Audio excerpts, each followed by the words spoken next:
to deciding this at the standing stage. And this looks somewhat like a statutory, the severability issue looks like a statutory construction matter. So could you explain to me why we would determine severability at the standing stage?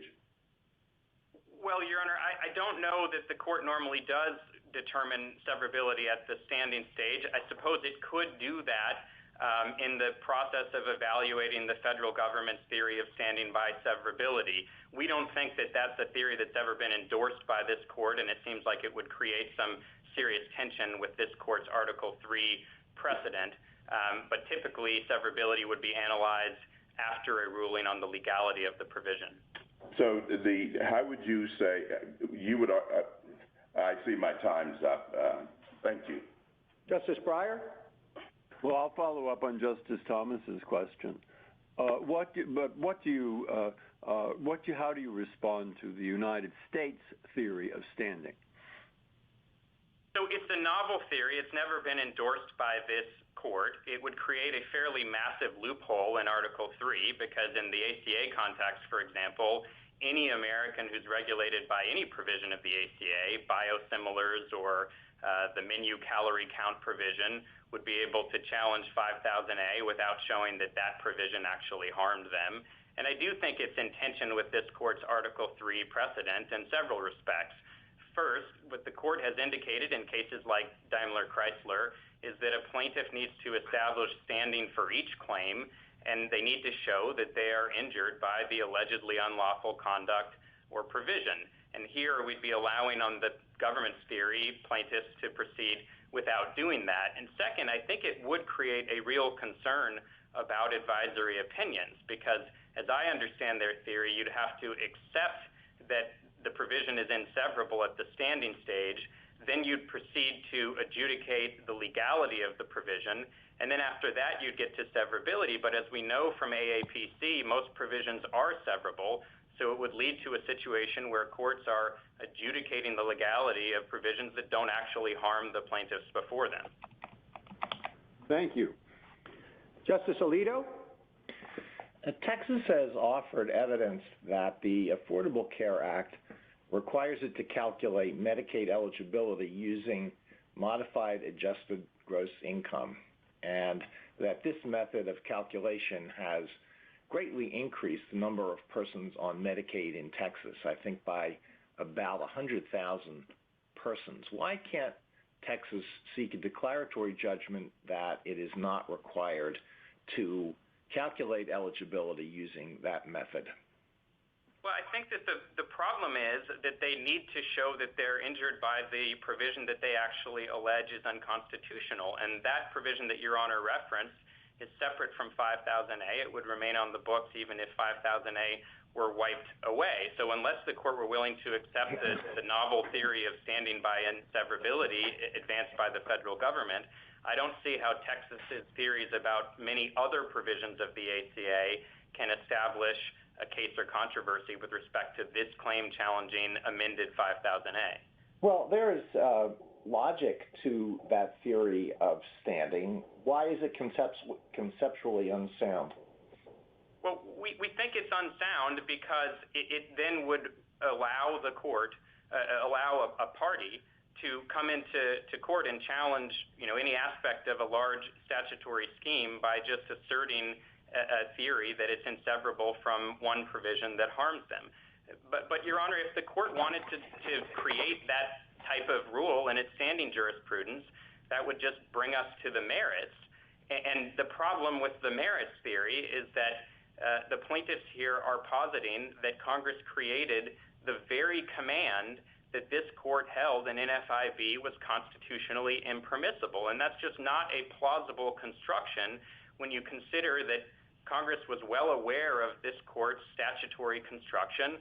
It relied on that choice-creating construction and used it to just render the provision inoperative. Well, let me ask this related question. If Texas were to fail to use that method, what consequences would follow? If Texas were to fail to use the method for calculating Medicaid eligibility, Your Honor? Yes. I don't know. I suppose it's possible that the federal government could bring some sort of enforcement proceeding against them, or that an individual could sue on the theory that they should be eligible for Medicaid. Well, I would ask a related question about what would happen if the IRS attempted to assess penalties on state employers for failing to comply with the reporting requirements in sections 6055 and 6056. In a collection proceeding, could the state argue that it has no obligation to follow that because they can't be severed from the individual mandate? Well, those are separate provisions. I suppose it's possible that a defendant could try and advance that as a defense in response to such a claim, but that doesn't mean that as a plaintiff they can go into court and establish an Article 3 injury tied to 5000A that's sufficient to exercise the court's jurisdiction. Thank you.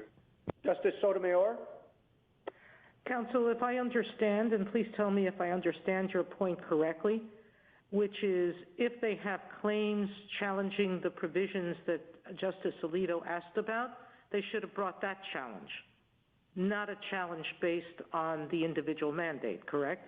That's exactly right, Your Honor. And although they have discussed a lot of the costs that flow from other provisions of the ACA, they haven't directly challenged those provisions, and they haven't advanced any theory as to why those provisions are unconstitutional.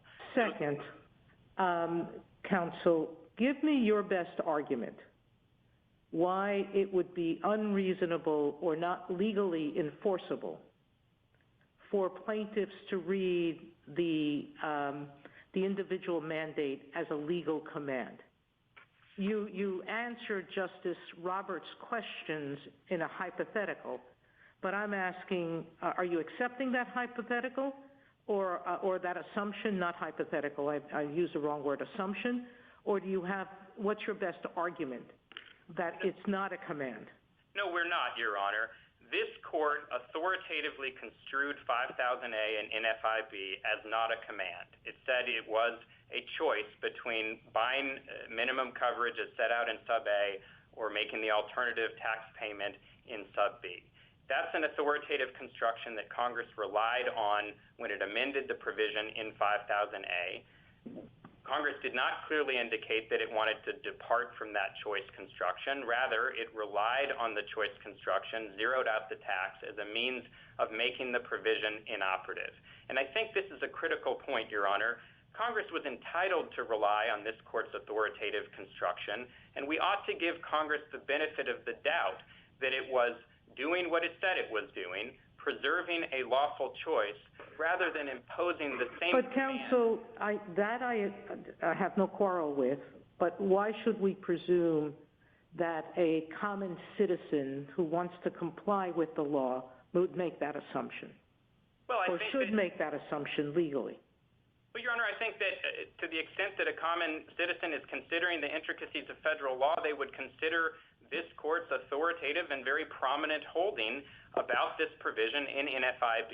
And of course, they would also consider the very public and repeated pronouncements of the President and members of Congress who said we've gotten rid of the individual mandate and now you're allowed to freely choose what to do with whether to buy insurance. One last question.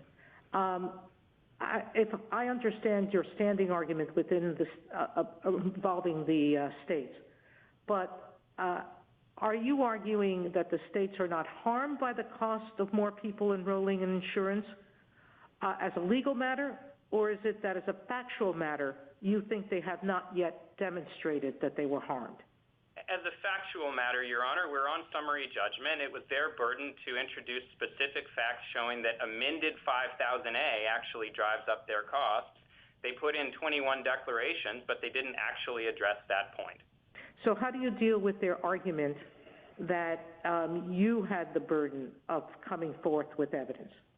Well, I just don't think that that's consistent with precedent. It's the plaintiff's burden at summary judgment to establish that they have satisfied the requirements of standing. Justice Kagan? General, just continuing on this point of the state standing, I mean, why wouldn't it be right to say something like, look, you can expect that as a result of this law, more people will buy insurance. even when there's no enforcement mechanism. Just the force of law itself will encourage people to buy insurance. And Texas is now saying, well, that costs us money.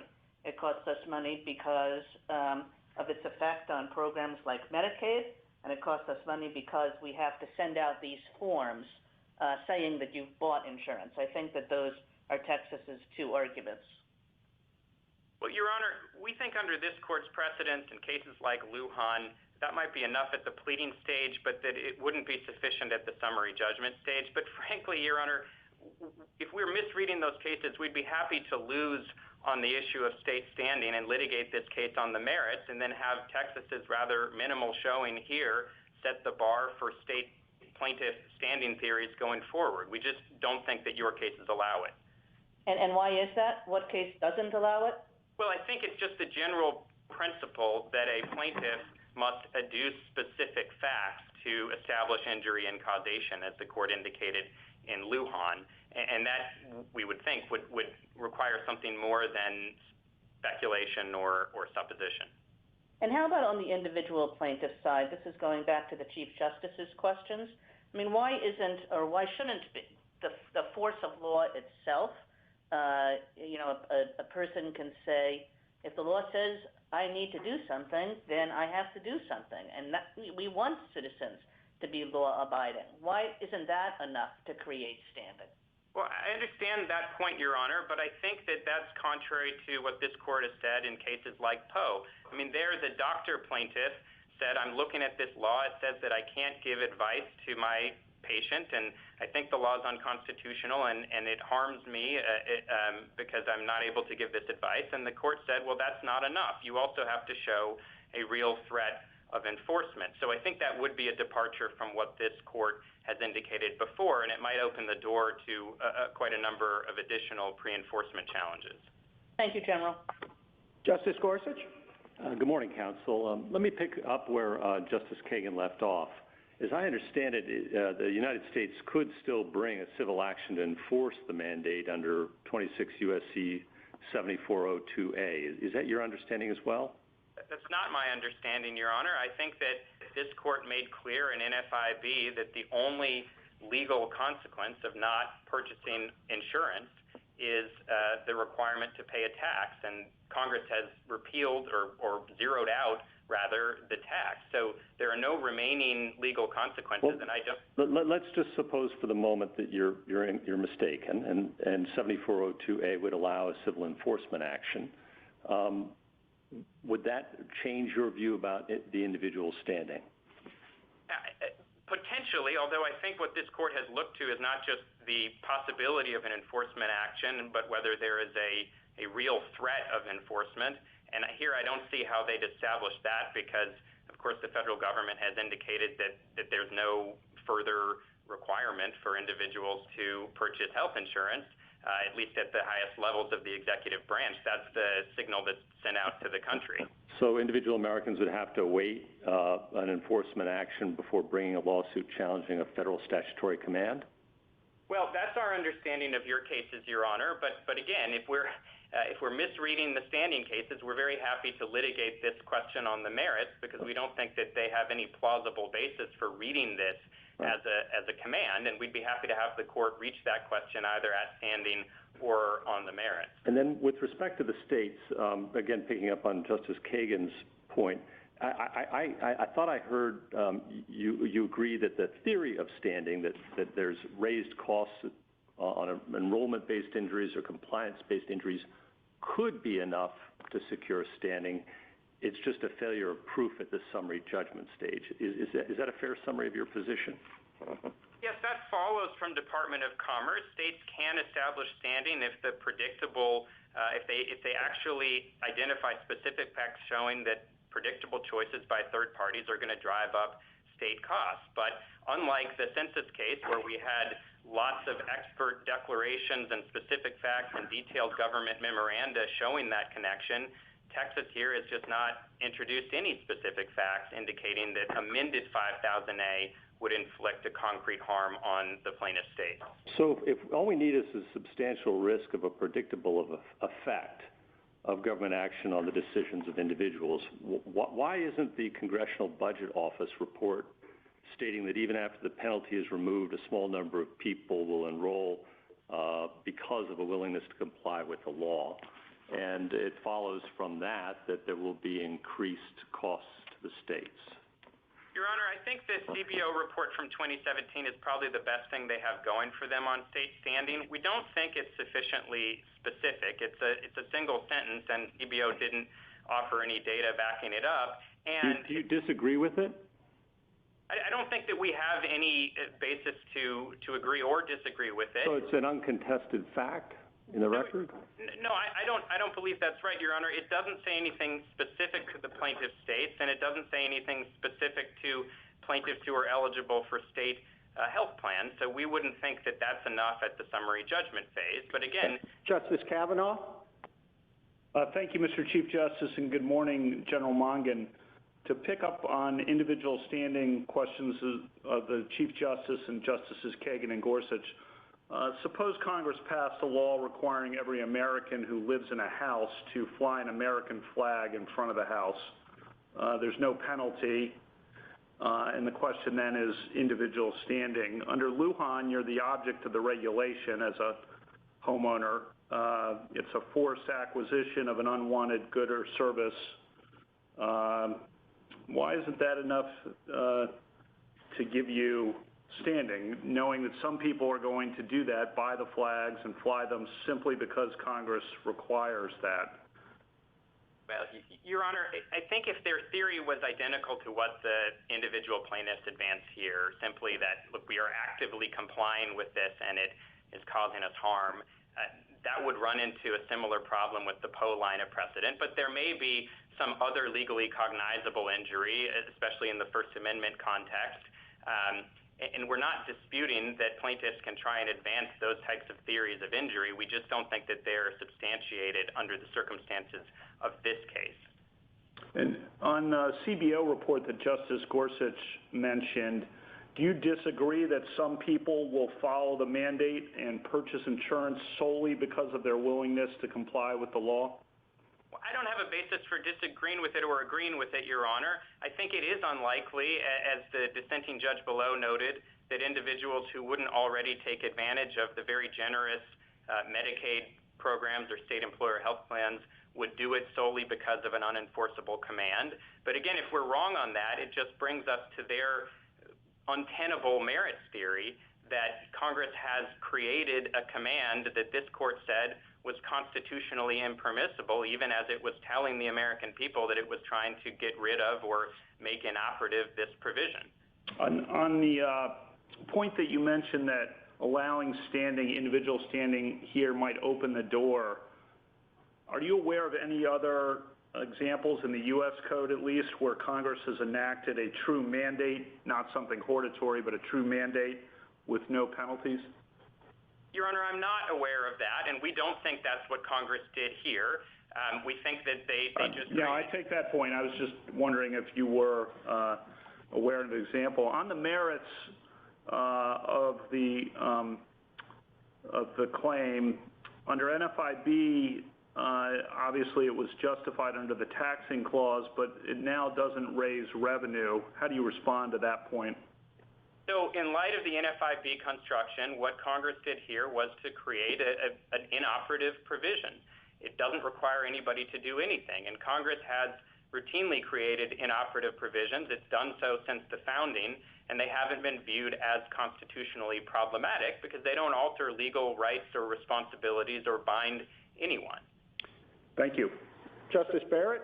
Well, what should we make of the fact that Congress didn't repeal the provision? I mean, you said earlier repeal, and then you corrected yourself and said zeroed out. I mean, you're asking us to treat it as if it functionally has been repealed, but that's not what Congress did. Does that matter?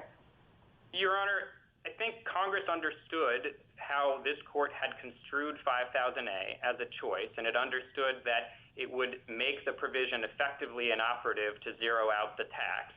And that was a reasonable thing for it to do. Obviously, it was operating under reconciliation procedures that allowed it to make the change compliant with the Byrd Rule, and CBO had told it that there was no material difference between repealing the provision and zeroing out the tax.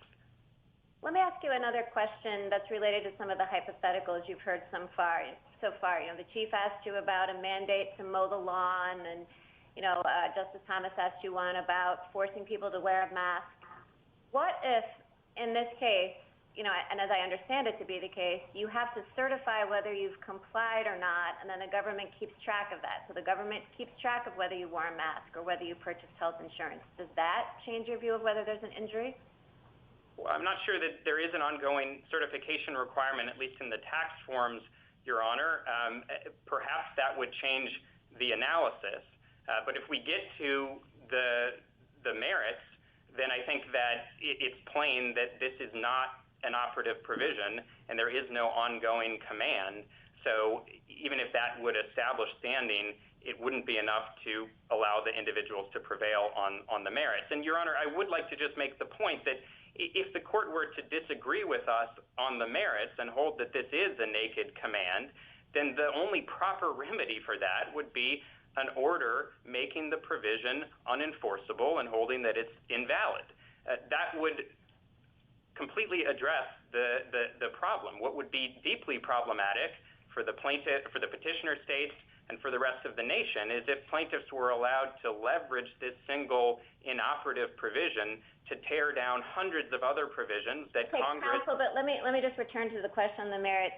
So the states have said these forms 1095 B and C do require, as part of taxes, for one to certify whether or not one has maintained the minimum coverage necessary. Is that incorrect? Well, Your Honor, the states do have to send out the forms. Those are required by separate provisions, and they serve continuing purposes related to the premium tax credit and the employer mandate that have nothing to do with 5000A. So those are costs that they would continue to have regardless of whether 5000A were on the books or not. And individuals don't have to certify whether or not they've maintained coverage? Well, the IRS website makes clear now that there's no longer an obligation on the annual tax forms to check the box regarding coverage. They've gotten rid of that requirement. Okay, thank you, counsel. Minute to wrap up, General. Thank you. The plain intent of the 2017 amendment was to make 5000A inoperative and unenforceable, not to impose the very command this court said would be unconstitutional. And the current statutory framework makes clear that Congress wanted every other ACA provision to remain in effect if 5000A were unenforceable, because that's the precise situation Congress created. Respondents' inseparability theory would do violence to Congress's intent, invalidating hundreds of provisions that Congress chose to leave in place and that are functioning perfectly well without an enforceable 5000A. It would cause enormous regulatory disruption, upend the markets, cast 20 million Americans off health insurance during a pandemic, and cost the states tens of billions of dollars during a fiscal crisis. There's no basis for that result in text, intent, or precedent. Thank you, General. Mr. Verrilli? Thank you, Mr. Chief Justice, and may it please the Court. Respondents are asking this Court to do what Congress refused to do when it voted down repeal of the ACA in 2017. But their argument is untenable. The 2017 Congress did not convert Section 5000A from a choice to a command. The amended statute doesn't require anything of anyone. And even if one misconstrues 5000A as a mandate, it's not plausible that the same Congress that had just eliminated any economic pressure to purchase insurance nevertheless thought that an unenforceable mandate was so vital that its invalidation should doom the remainder of the ACA. There is just no way that Congress would have preferred an outcome that throws 23 million people off their insurance, ends protections for people with pre-existing conditions, and creates chaos in the healthcare sector. Respondents' arguments take constitutional adjudication as a game of gotcha to a whole new level. But this is not a game. This Court's precedents require respect for the constitutional role of Congress, and those precedents emphatically foreclose the outcome respondents seek. Mr. Verrilli, 8 years ago, those defending the mandate emphasized that it was the key to the whole act. Everything turned on getting the money from the people forced to buy insurance to cover all the other shortfalls in the expansion of health care. And the briefs here on the other side go over all that. But now the representation is that, oh no, everything's fine without it. Why the bait and switch? And was Congress wrong when it said that the mandate was the key to the whole thing? That we spent all that time talking about broccoli for nothing? So, Mr. Chief Justice, in 2010, I don't think there's any doubt that Congress made a predictive judgment about what would be needed to create an effective market, and they adopted a carrot and stick approach. There were a lot of carrots. You know, the policies were attractive, limited copays, no annual or lifetime caps. There were generous subsidies to draw people into the market, and it was easy to enroll because of the exchanges.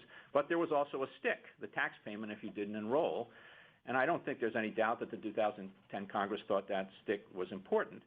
But it's turned out that the carrots work without the stick. That's the judgment that the Congress made in 2017. It's what what the CBO rather told Congress. That Congress asked the CBO, what will happen if we repeal the mandate outright? What will happen if we zero out the tax? And CBO came back and said, whether you zero out the tax or you repeal the mandate, the effects on the market will be the same. The market will remain stable over the coming decade. And if one looks at the amicus briefs filed by the health insurance industry, the Blue Cross brief, the AHIP brief, if one looks at the AMA brief, all those briefs are confirming that that judgment was correct, that it turned out that the carrots worked without the stick, brought enough people into the market to allow it to sustain itself. And, you know, Congress is allowed to learn from empirical experience in the world and adjust its policy choices, and that is what happened here. General Mongan was asked about whether the burden on the state was enough to support standing. And of course, he had a little bit of a conflict representing a state, but you don't. Do you think that burden is sufficient? The paperwork burden, essentially. No, Your Honor, I don't, because the paperwork burden flows from provisions other than Section 5000A. And so unless the court were to accept the standing through inseparability theory, I don't think there's a basis for finding standing on the basis of that injury. Thank you, General. Justice Thomas? Thank you, Mr. Chief Justice. Counsel, Justice Barrett asked whether or not just eliminating the penalty, the act wasn't changed, about the mandate provisions weren't changed. Just the penalty was eliminated. So was that all that was necessary to eliminate the centrality of this and importance of this provision? Because when you argued that when this case came up, as the Chief Justice said some years ago, this provision was the heart and soul of the Affordable Care Act. And I know the assessment has changed, but the provision hasn't changed with the exception of the penalty. Could you explain why that penalty provision was so critical to the centrality of this provision? Well, I think, Your Honor, this does go to the heart of the severability question, and I guess the argument that my friends on the other side are making is that the continued existence of 5000A sub A, even though it's unenforceable and there's no tax anymore, is still central to the operation of the Act, such that under the Court's inseparability precedents, Congress would have preferred that the entire Act come down if that provision was struck down. And I think there are 4 reasons why that can't be right. First, you'd have to accept that the 2017 Congress said, we're going to eliminate any financial pressure to stay in the market, but the moral suasion is still so important that the entire law has to fall. And I just don't think that's a plausible account of what happened in 2017. Second, Congress asked the CBO what would happen if they repealed, what would happen if they zeroed out the tax. And the CBO came back and told Congress the effect on the market will be the same either way. In other words, there will be no material difference between zeroing out the tax and flatly repealing Section 5000A sub A. And that's the context in which Congress acted here. Third, the contemporaneous history is quite clear. The president, the congressional leadership, the bill sponsors, the committee chairmen, they all were shouting from the rooftops that they were repealing the mandate and giving citizens complete flexibility about whether to purchase insurance. That is not what you would be saying to the world if you thought that moral suasion was essential to keep the system going. And finally, even if you thought that Congress really did have an interest in continuing moral suasion, That doesn't mean that they would have preferred to bring the whole ACA crashing down if 5000A were declared unconstitutional. And in that respect, I think it's a lot like Celia law. There, in contrast to here, you had actual evidence that Congress wanted the CFPB director to be independent of the president. And that was, here it's just a hypothesis. There was evidence, but the court made the judgment there that Congress would not have preferred to see the entire CFPB come crashing down if that independence were eliminated. And I think that same kind of reasoning applies very strongly here. Thank you.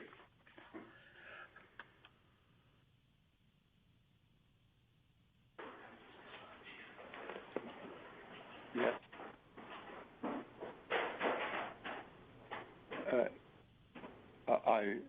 Justice Breyer, can you hear me?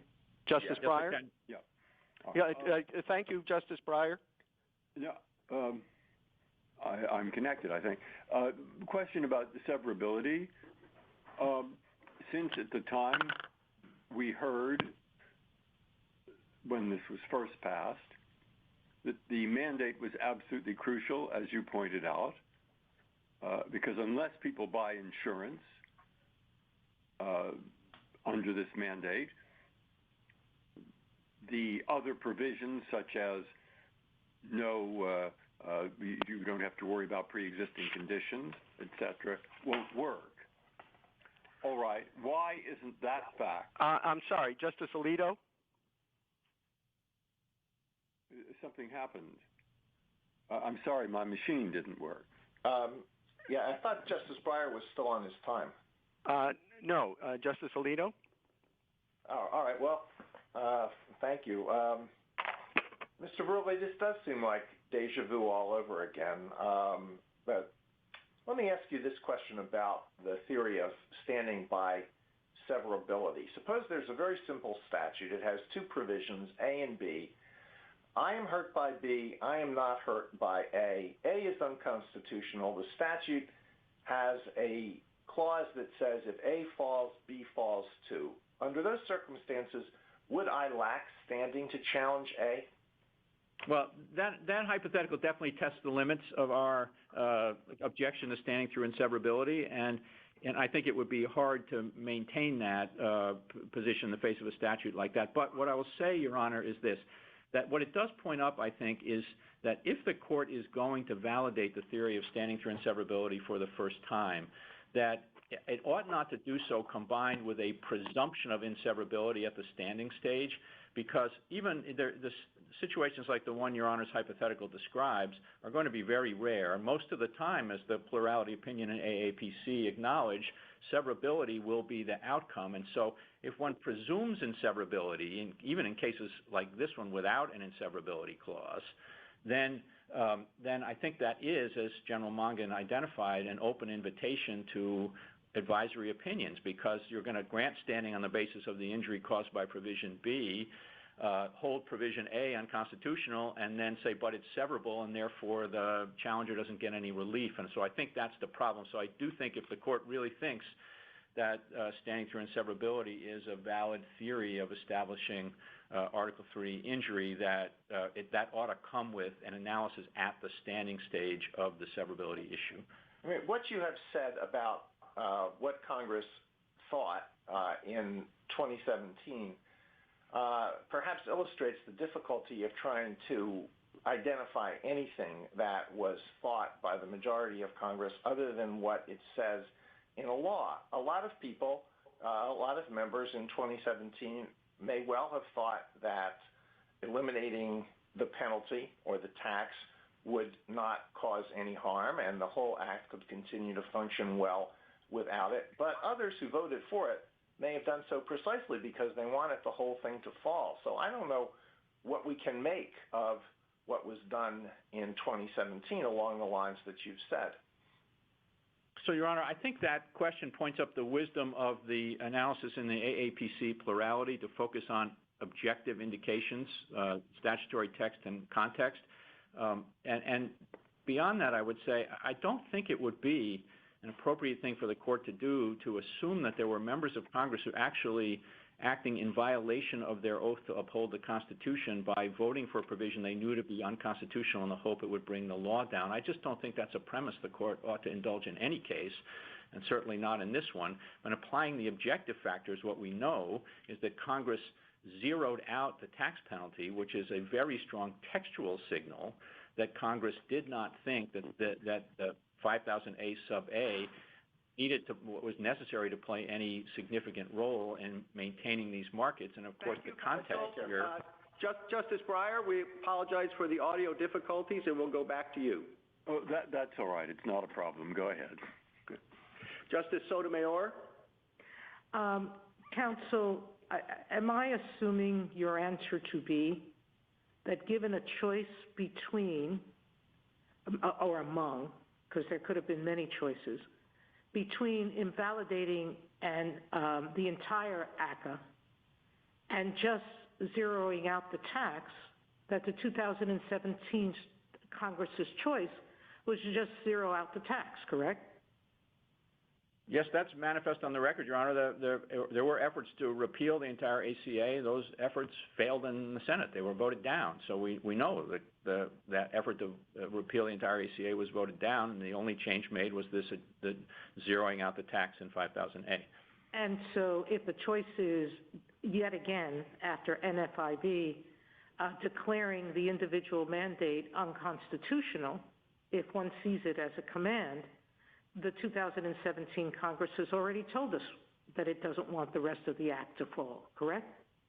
That's certainly our position, Your Honor, and that and it just would be utterly inconsistent with everything Congress had before it, with the judgment Congress made, and with the wide announcement to the public that this amendment effectively repealed the mandate. Counsel, there's an intuitive feeling that if the individual mandate is struck down with respect to standing in the states, that they would have less reporting cost because, or less enrollees in their Medicaid and CHIPS program. That's their argument about standing, correct? That's their argument. Aside from inseparability, that's the only direct injury they claim flows from 5000. Would you address that argument? Your co-counsel for the states seems to say there's no evidence that that's true or false. But I thought many of the briefs showed that it was a faulty premise for other reasons. Do you agree with that? Yeah, I mean, there's definitely no evidence. General Mongan went through that. That's correct. It was summary judgment, and under Lujan, they had a burden. They didn't meet it. But apart from that, basically their argument, I think, boils down to what they claim is common sense, which is that, look, people are going to read this mandate and they're going to enroll, and that in Medicaid to satisfy it. But, I really think it's the opposite of common sense. I mean, the theory here is there were people out there who weren't enrolled in Medicaid before when the mandate was accompanied by a tax consequence, and therefore were subjecting themselves to the tax consequence. Congress amends it, gets rid of the tax consequence, and those people say, oh, well, Congress got rid of the tax consequence, but look, there still seems to be a mandate, so I'm going to go enroll in Medicaid now. Justice Kagan? Mr. Borelli, I understand your view that the empirics of how this law works have changed since 2010 or 2012, but we still have some relics of the old view, which is that the individual mandate was the key to everything, some relics of that in the law. And I'm pointing specifically at what the plaintiffs in this case sometimes call the Inseparability Provision, which is a finding, basically, that the mandate was essential to creating effective health insurance markets. And I guess I'm wondering, what do we do about that, the fact that that finding still exists in the law? Does that constrain us in any way? Well, it's clear that I think that it doesn't overcome the strong presumption of severability because it's not an inseverability clause. Now, if the Section 18091 had said, if Section 5000A is declared unconstitutional, then 42 U.S.C. 300 GG shall be deemed inseparable. Those are the insurance protection provisions. We'd have to make an implied repeal argument, I think we'd have a strong one, but we don't need to make that because the finding is not an operative provision of law. It's just a finding. And I think what's key is that what it expresses is the 2010 Congress's view about the state of affairs that existed in 2010. As a textual matter, the provision is addressing Section 5000A as it was originally enacted in 2010. That is, the insurance, the mandate to purchase insurance backed by the tax. Now, the argument that my friends on the other side are making is that the 2017 Congress must have continued to agree with that finding because it didn't repeal the finding. But the 2017 Congress couldn't possibly have agreed that a requirement backed by a tax consequence was essential to an effective market because the 2017 Congress eliminated the tax consequence. And so I think that's very direct textual proof that the 2017 Congress did not share the view of the 2010 Congress expressed in the finding. And then it comes down to the question of, well, whether you're going to strike this entire law down because the Congress didn't go back and clean up that finding. But there was no need to clean up that finding because, as I said, it's not an operative provision of law, and it expresses a predictive judgment about the circumstances that existed in 2010 and what the 2010 Congress thought would be necessary to create the market. And textually, of course, the finding talks about the requirement being essential to creating the market. And by 2017, the market had been created. It was up and running. CBO told Congress to continue to run in a perfectly reasonable way if you eliminated this penalty. So I think that remnant from the finding. Good morning, Mr. Verrilli. I'd like, if we could, just for a moment, put aside standing and put aside your remedial arguments and just focus on the merits. This court held that the mandate was a permissible exercise of the taxing authority because it produced revenue, at least some. That seems to have withered away, and we're left with the Commerce Clause and the Necessary and Proper Clause, which the court foreclosed last time around. Can you help me with that? Sure. I think it might help for me to walk through how we see this, Your Honor. The Congress started with the court's definitive construction of the law in NFIB. That the court presumes that Congress takes this court's definitive construction as a given, unless it clearly indicates a desire to change it, and we don't think it did that. And so it starts from the premise that this is a lawful choice. It was a lawful choice between maintaining insurance or paying the tax prescribed in subsection C. And I don't think there's any doubt that Congress was acting within its powers when it amended subsection C to reduce the tax to zero. You can either think of that as inherent in the tax power or necessary and proper to it, but it has to have the ability to take that step. And so what remains is a statute that isn't operative and doesn't have any consequences for anyone. So it's effectively like a statute that's been repealed, and that's, I think, why so many in Congress and the President described it as effectively as a repeal. Now, well, let's just put that aside for the moment, okay? And if we're focusing on the merits and assume the mandate is still something, it's on the books. What are the merits of that under the Commerce Clause? Why aren't you clearly foreclosed by NFIB? Well, we're not making an argument under the Commerce Clause because of NFIB, of course. You know, our view is that because it's an inoperative provision at this point, that it really doesn't have any more need for an enumerated power than when Congress enacts a hortatory statute. I understand the premise of Your Honor's question is to disagree with that. I think to the extent the court thinks an enumerated power is necessary, we think it could be justified as necessary and proper to the taxing power because it leaves the framework of the taxing mechanism in place in case Congress wants to do it in the future. Thank you, Counsel. Justice Kavanaugh? Good morning, Mr. Verrilli. Assume standing for purposes of these questions, and on the merits, the mandate as currently structured seems difficult to justify under the taxing clause for the simple reason that it does not raise revenue, among others, so it's hard to call it a tax now. And so I think you were just indicating you can't justify under the Commerce Clause because 5 justices in NFIB said you couldn't. Can you explain your necessary and proper argument, just so I have that? You were on that. Yeah, it's the one we made in our brief, Your Honor. It's that the Congress has the way the law exists now. The Congress has maintained the structure that existed before the zeroing out of the tax in 2017, such that should Congress decide in the future that it needs to reimpose a tax, that it doesn't need to engage in wholesale reworking of the law, can just step back in and change the number again. And in that respect, it's not entirely different. It's not the same. I'm not saying it's the same, but it's not entirely different from a tax law that Congress enacts where the tax is suspended for a number of years, and we think that suffices. But I do think, Your Honor, that what this points up, even if the court disagrees with us here, and even if the court thinks that... I'm sorry to interrupt, Mr. Verrilli, but let's assume, just for the sake of argument, assume I don't agree with that, and then we get to severability. I tend to agree with you on this is a very straightforward case for severability under our precedents, meaning that we would excise the mandate and leave the rest of the act in place, reading our severability precedents.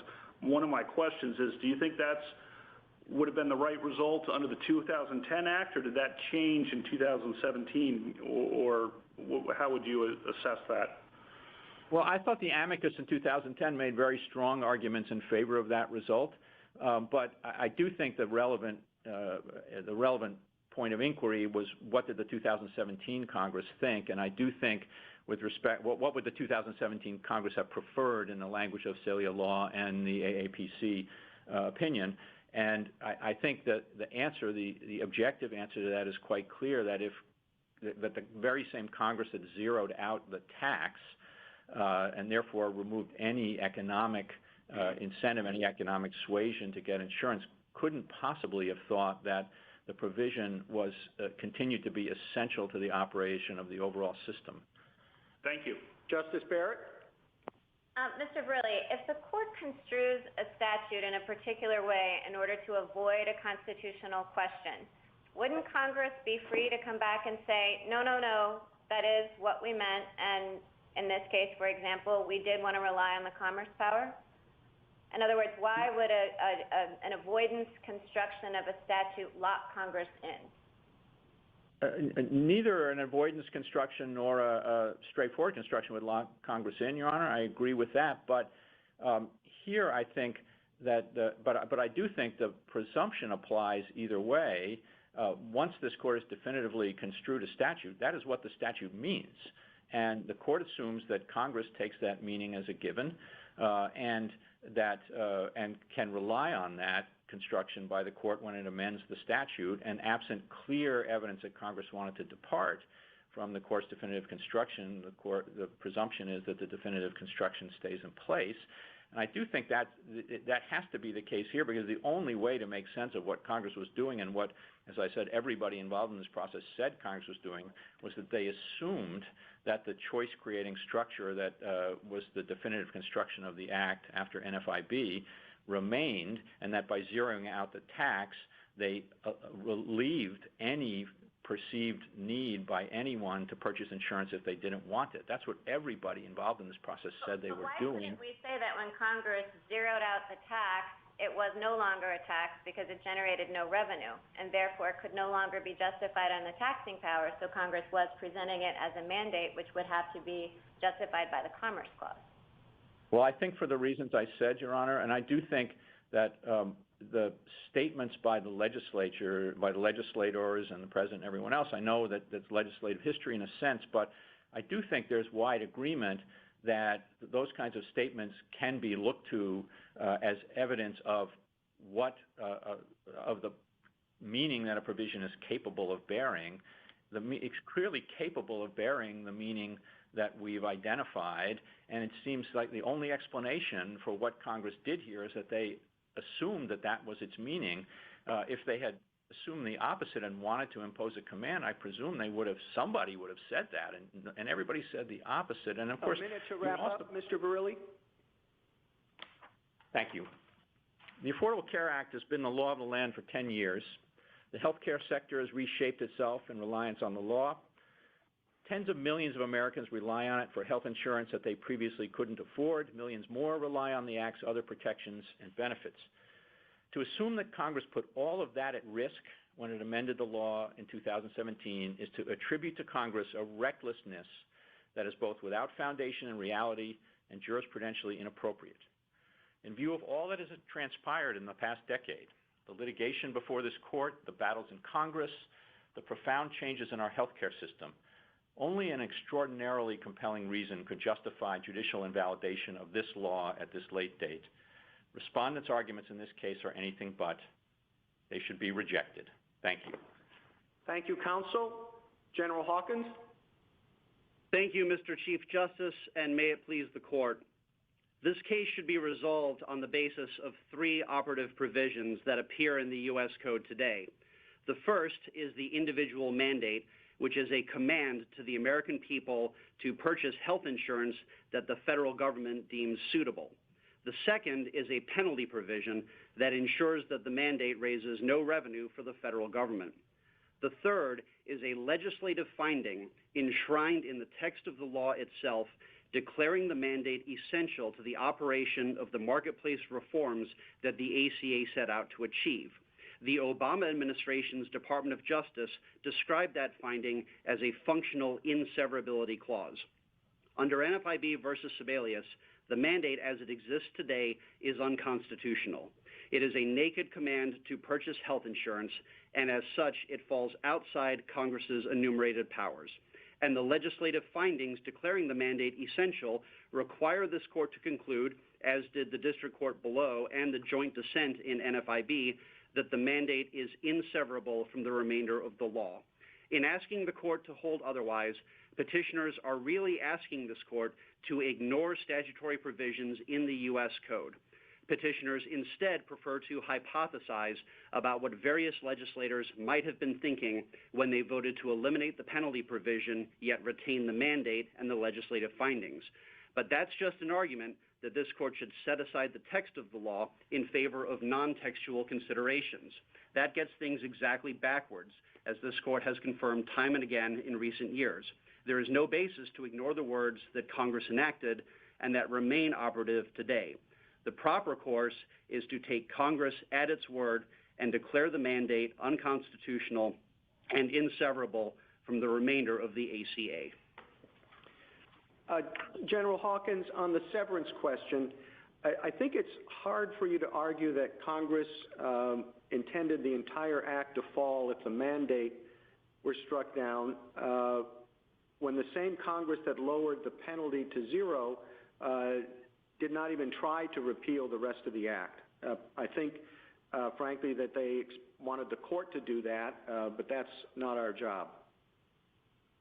Well, Mr. Chief Justice, I would respectfully submit that it is this court's job to follow the text of the law as written, and I think it's critical that in 2017, Congress could have excised the legislative findings in 18091, but it chose not to do so. It could have excised... But I mean, I certainly agree with you about our job in interpreting the statute, but under the severability question, we ask ourselves whether Congress would want the rest of the law to survive if an unconstitutional provision were severed. And here Congress left the rest of the law intact when it lowered the penalty to zero. That seems to be compelling evidence on the question.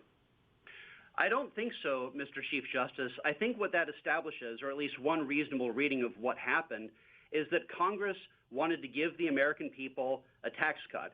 And it went through lots of provisions of the Internal Revenue Code, cutting taxes here and there, and one place it found to give the people a tax cut was in 5000 AC, but it wanted to keep that mandate in place because the mandate would still drive people to acquire insurance. And indeed, it would have been quite reasonable for Congress to conclude that simply having a mandate will lead people to sign up for health insurance. As originally enacted, the Affordable Care Act included groups of people who were subject to the mandate but exempt from the penalty, including the very poor and members of Indian tribes.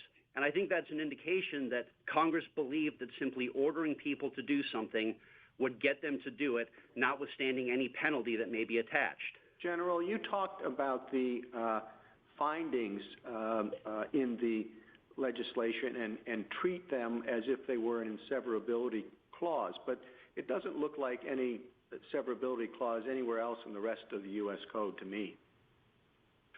Well, Your Honor, there's certainly no magic words requirement for a severability clause or an inseverability clause. What we see in 18091 is a repeated emphasis by Congress that the mandate is essential to what they were seeking to accomplish. This is not some fleeting reference in one provision. In subsections H, I, and J, we see over and over again. Thank you, counsel. Justice Thomas? Thank you, Mr. Chief Justice. General Hawkins, I think we're shadow boxing a bit here. The individual mandate now has no enforcement mechanism. So it's really hard to determine exactly what the threat is of an action against you. Could you comment on that a bit and just give us an understanding of what your injury is? Sure, Justice Thomas. So we've offered 7 different bases to conclude that the standing requirement of Article 3 is satisfied. I would submit that the easiest path to confirm standing is through the injury that the states have suffered. In particular, the CBO confirmed in 2008 and 2017 that simply requiring people to sign up for health insurance would lead people to do so. And it's reasonably likely, based on that people will sign up for Medicaid who otherwise would not have done so because of the command to do so. Now, General Mongan suggested that we'd not put on evidence of that, and I respectfully disagree.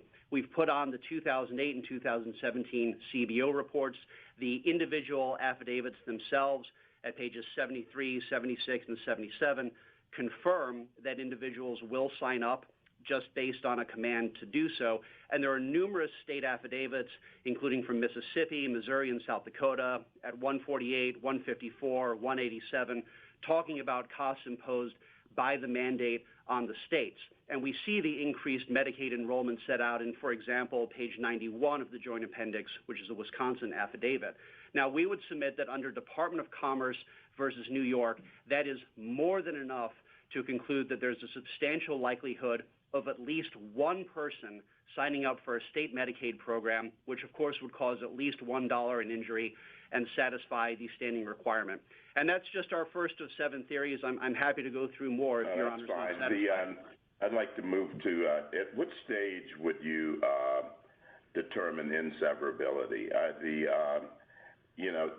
There's a lot of talk that we should consider this at the standing stage, but when I look at inseverability, I think of it as statutory construction and something more suitable for the merit stage. But I'd like your comment on that. Well, Justice Thomas, we think that this court has described the severability analysis as part of the remedial analysis. And so we submit that the proper course here is to conclude that at least one plaintiff has standing for any of the reasons we put forward, and then to conclude that the mandate is unconstitutional. And upon doing so, we would submit that that's when the severability analysis comes into play. Justice Breyer? Thank you. Turning to the merits, is your point, what do you say about many, many statutes, I suspect, that do have or could have statements, do this, don't do that, or do this, and they do not have any enforcement, they do not have any effect. World War I, defense statutes, buy war bonds. An environmental statute, plant a tree. One of 1,000 statutes commemorating something, Beautiful Cities Day, clean up the yard.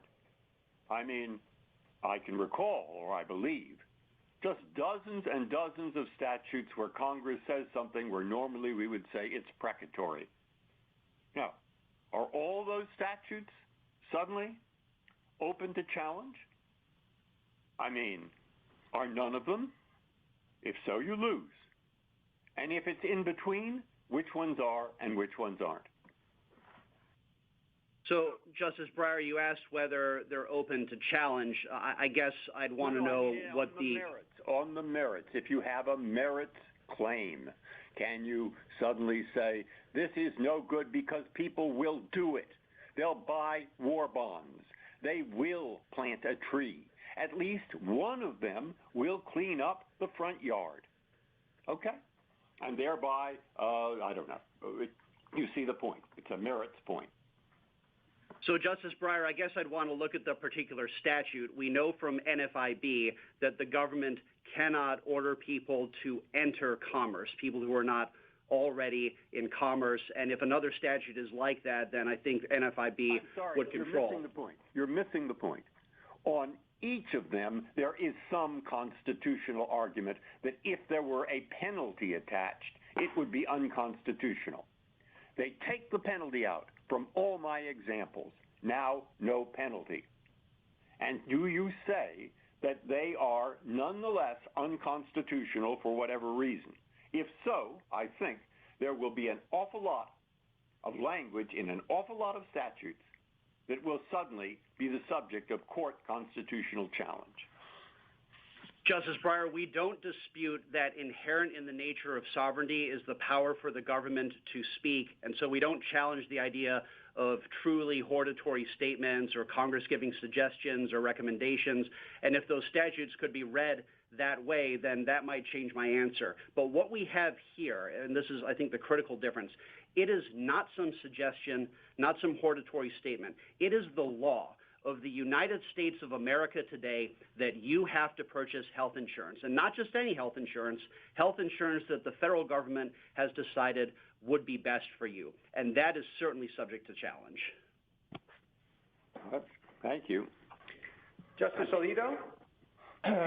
General Hawkins, can I ask you, I hope, two quick questions about your theories of standing. First of all, as to increased Medicaid costs because you are required to calculate eligibility based on modified adjusted income, what would happen if you didn't do that? Well, we don't know for certain because we haven't tried, but I believe the federal government could bring some action against us, or somebody who should be eligible for Medicaid under the ACA but isn't because of the way we've done the regulations, I suppose would be able to sue us. Would there be penalties? Does the Affordable Care Act set out any penalties for failing to do that? I don't know of a specific penalty or fine that would be levied against the state in connection with a failure to comply with the MAGI requirements. Of course, there are penalties that states can suffer in connection with IRS reporting and other things like that.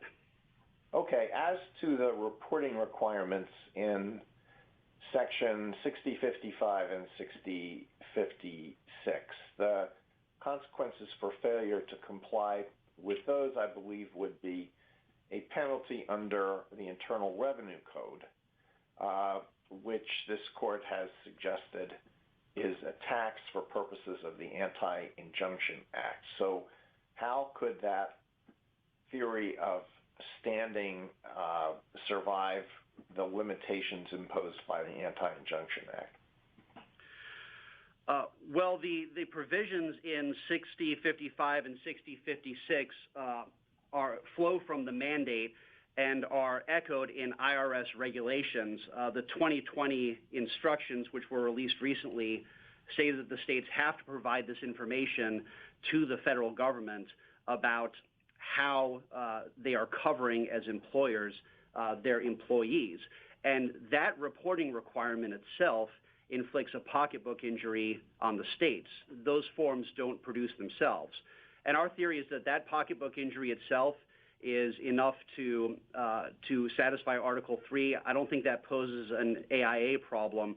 And indeed, those injuries, as the Fifth Circuit correctly held, flow from the individual mandate itself and are traceable back to the mandate. Thank you. Justice Sotomayor? Counsel, I'd like to understand that a little bit more, your last statement.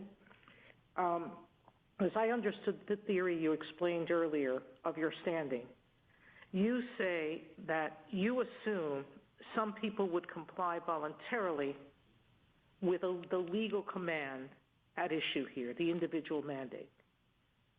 As I understand it, the CBO report predicted that only a small number of people would do that,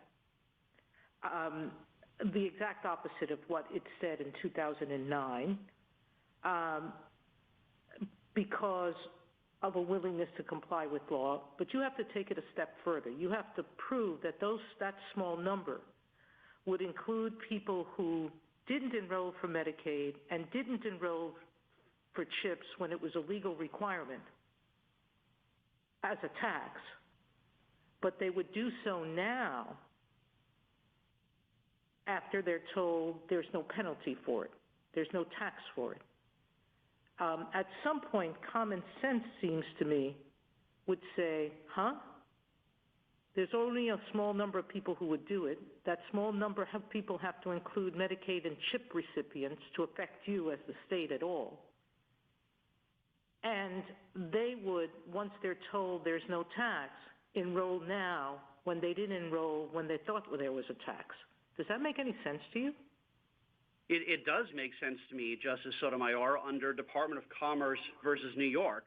I would note that in that case as well, we were talking about a very small number of people who would unlawfully refuse to respond to the census if it included a citizenship question. And the standing theory in that case was premised on assumptions about people breaking the law. Our theory in this case is, at least in part, predicated on assumptions about people following the law. The problem is that your theory assumes that people are going to pay a tax and break the law by not buying insurance, but they wouldn't do it when the tax is zero. That makes less sense.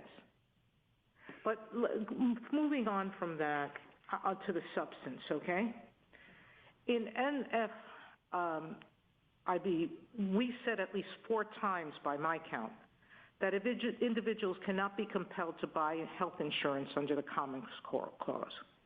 They could only be asked to make a choice under the tax clause. Now, the individual plaintiffs here still believe that there's a command, contrary to what NFIB said, that they must buy health insurance. What your only remedy would be to say that provision's unconstitutional under the Commerce Clause, and it's unconstitutional under the tax clause.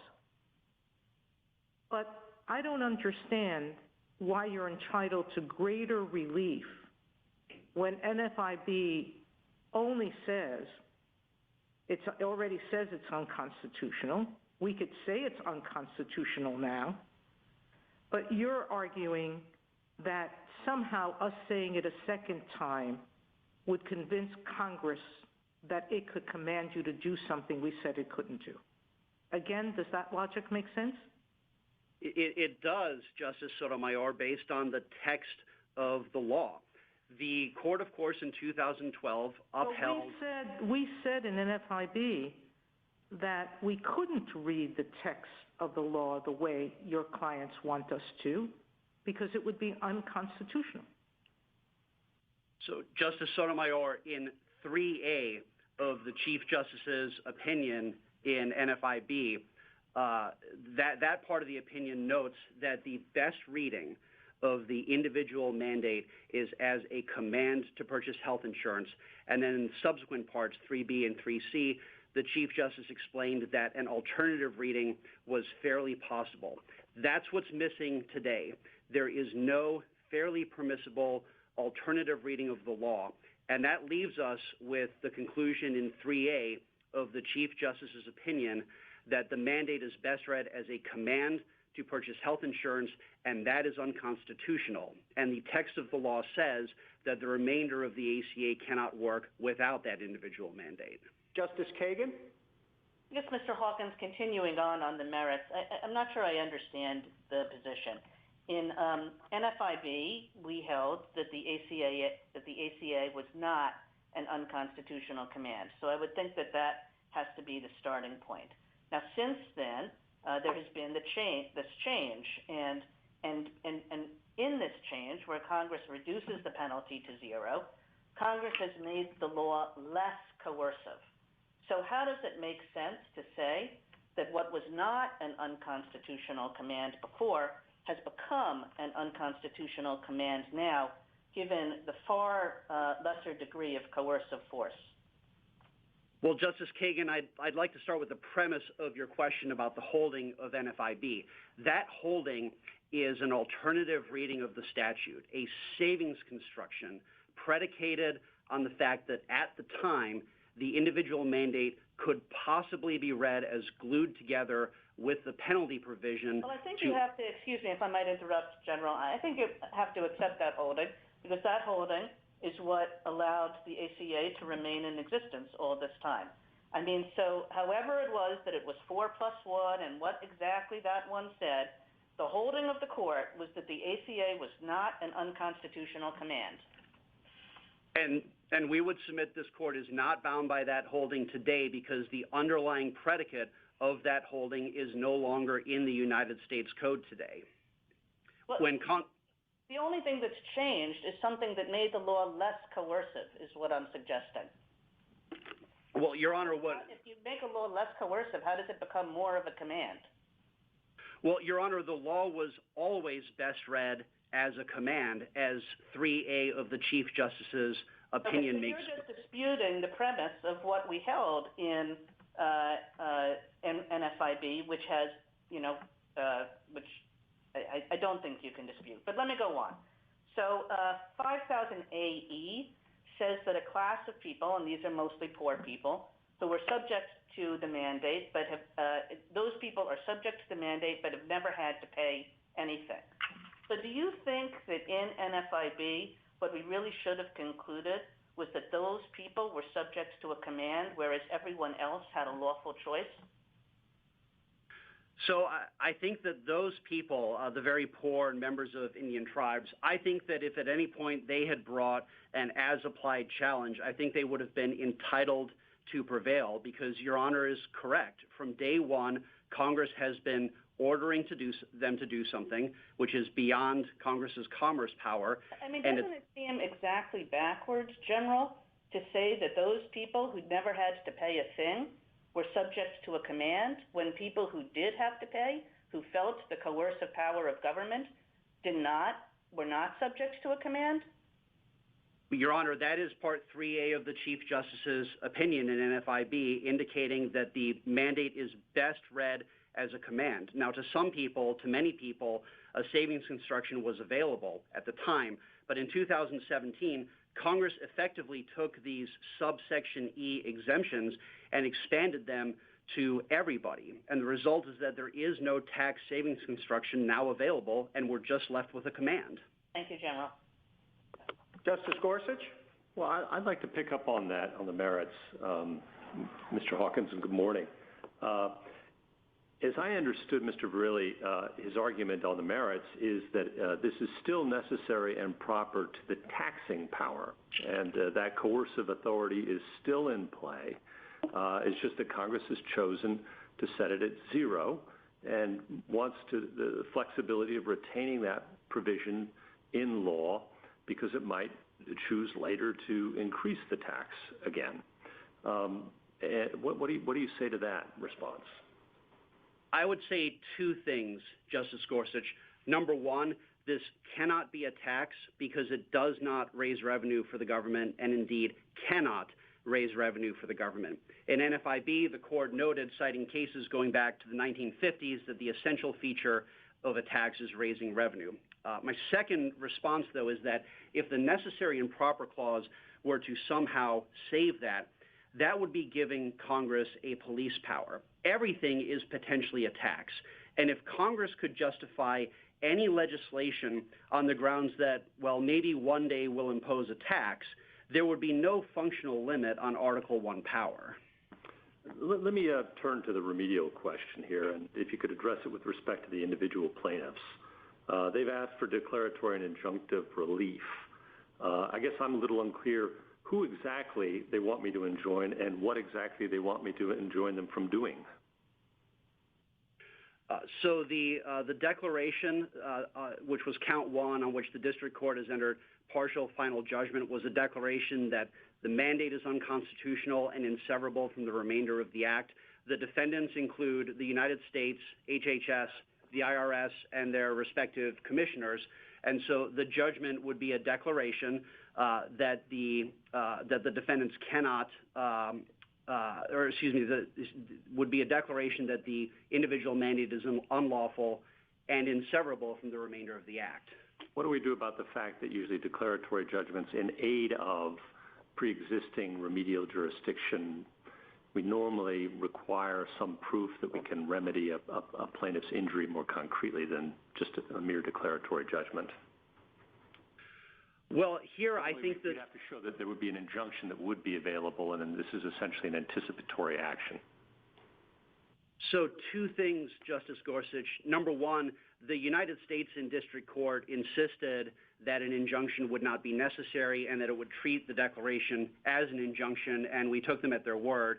Second, if that's not good enough, count 5 in our complaint is still pending in district court, and that is our request for injunctive relief. And that's still a live issue before the district court, and we can pursue that remedy if necessary. Thank you, counsel. Justice Kavanaugh? Good morning, General Hawkins. Assume for purposes of my questions that there is standing, just assume that. On the merits of the mandate, before we get to severability, I want to follow up briefly on Justice Breyer's questions, because my understanding might be a little different from his about the existence of other laws. I think when I asked General Mongan, he agreed with me that there are no examples in the U.S. Code that he's aware of where Congress has enacted a true mandate to do something to purchase a good or service, not something hortatory, but a true mandate with no penalties. Is that right?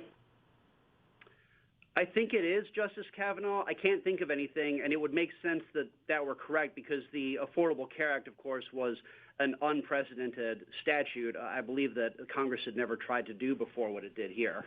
Right, with or without penalties, right? I believe that's correct. Then on severability, if the mandate can't be justified or the mandate is currently structured, I'm using the term mandate. I understand the arguments from the other side about that term, but the mandate is currently structured, can't be justified under the commerce or taxing or necessary and proper clauses. We get to severability. And looking at our severability precedents, it does seem fairly clear that the proper remedy would be to sever the mandate provision and leave the rest of the act in place, the provisions regarding pre-existing conditions and the rest.